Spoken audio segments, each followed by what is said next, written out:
Hi, Geoff Lawton here. I want to talk to you about weeds. Plants in a wrong place, they say. Well, are they? Or are they just a response? Are they just a symptom and not a cause of a problem?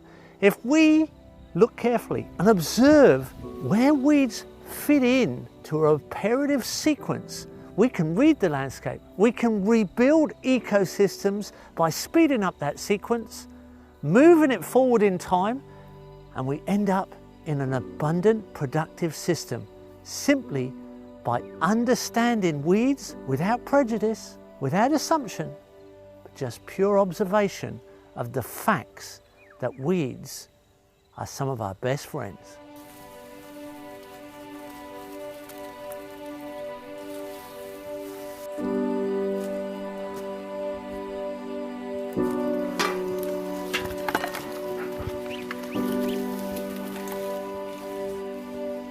Here we have a classic case of compaction, and in this case it's ducks, an oversupply of ducks. And in any square metre of ground there can be thousands of different types of seeds that could germinate, but the germination condition determines what does germinate.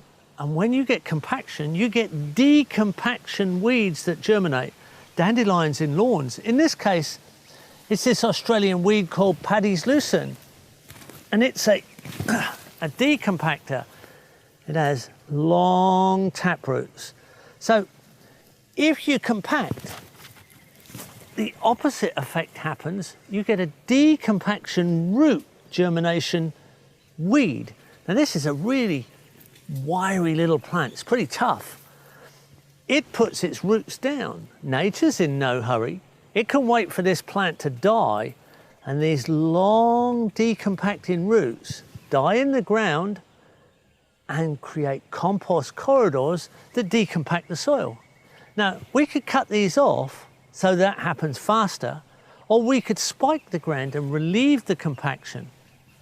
Either way, we know from this indicator that we've had ducks on the ground too long and they've caused compaction.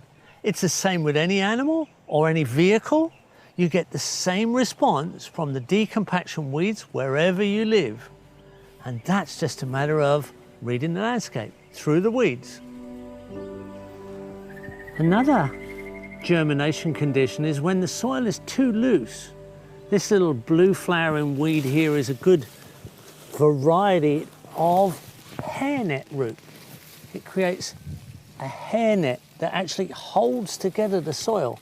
So this is a germination condition, the opposite to compaction. This is a soil stabilizing element. And if we carefully pull it up, you'll see the whole thing is hairnet.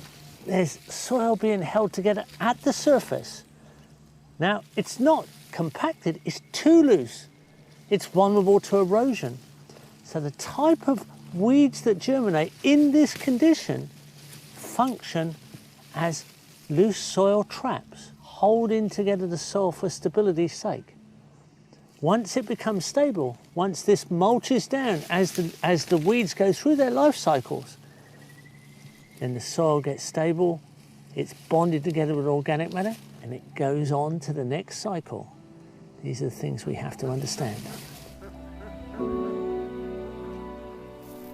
Here we have a classic bracken fern. Now, bracken ferns harvest potassium, and potassium, K on the element scale, burns off in a fire. You get potassium through all green material. When we have a hot fire, most of the potassium goes up in smoke as the green material burns off. A little bit is left as fine ash, but that very quickly leaches, leaving the ground depleted in potassium. Now, the plants that germinate then are specific specialists that can harvest potassium where it's in very short demand. And the classic worldwide is the bracken fern. It has a fibrous root and it's a classic harvester of potassium. If you analyze the bodies of these ferns, wherever they appear in any of the climates, you can guarantee that they're high in potassium, and if they're growing, there has been a fire. And that fire has left the ground depleted in potassium. Now, if you cut these and mulch them to the ground, they will reduce the germination of bracken itself. So if you cut a patch of bracken and slash it and mulch it to the ground, it will reduce by 1 meter. If you burn it and turn it into ash, you'll deplete more potassium and it will spread by 1 meter. These ferns are spread by fire, depleting potassium, and as they return potassium to the soil, they deplete and become more or less unemployed. Their job's done.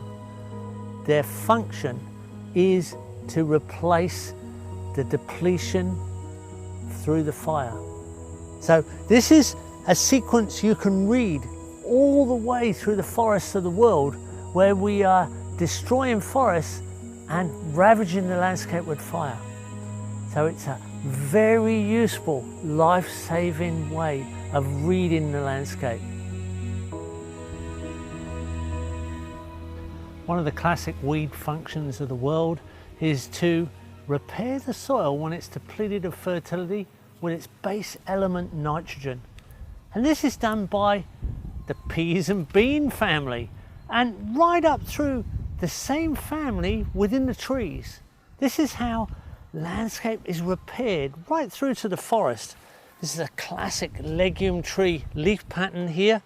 And here's another one. There are many types of leaf patterns, but these plants have a special ability to partner with a microorganism, a rhizobium bacterial colony in the soil, and they all have different rhizobium bacterial colonies. This plant here has nitrogen nodules at the surface where its roots are poking out, and these tiny little nodules are a colony of organisms that are fed by the plant. The plant's fast carbon pathways brings in photosynthesis and feeds these organisms with starch. In return, the plant is given nitrogen, and that quickly relates to protein.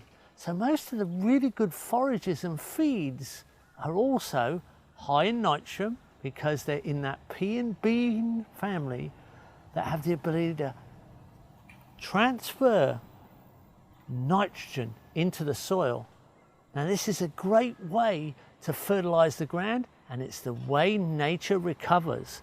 So right around the world, you can use this classic weed example as an indicator that the land needs to be repaired and the land needs to be given back for what you take. And that is why traditional farmers partner with nitrogen fixing plants. In a crop garden, where we want production coming out all the time, we know we've got to keep feeding the soil. We know at times we're going to exhaust the soil. We're going to bring in compost, we're going to bring in organic fertilizer. But we're in a spatial race with the weeds, especially around the footpaths and the edges. So if you replace the weeds with a designer weed, with a cover crop, a plant that fixes nitrogen, it takes up all the space. There's hardly any room for weeds. And these plants fix nitrogen. There's nitrogen nodules here. So there's nitrogen going in the soil, and the top of the plant here, that can go down as mulch. So we've got green manure mulch, we've got nitrogen in the soil, we're leaving structural roots there. It's got to be a better deal than trying to work with unruly weeds, difficult weeds. Design your own weed system, beat them at their own game.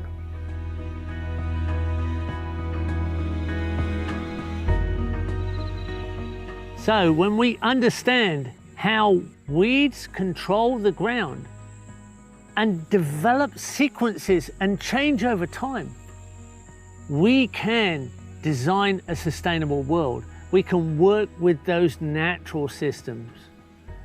We can harmonize with the ecologies that repair the earth and go through to permanence, and that permanence can be productive forever. So we can all enjoy the journey.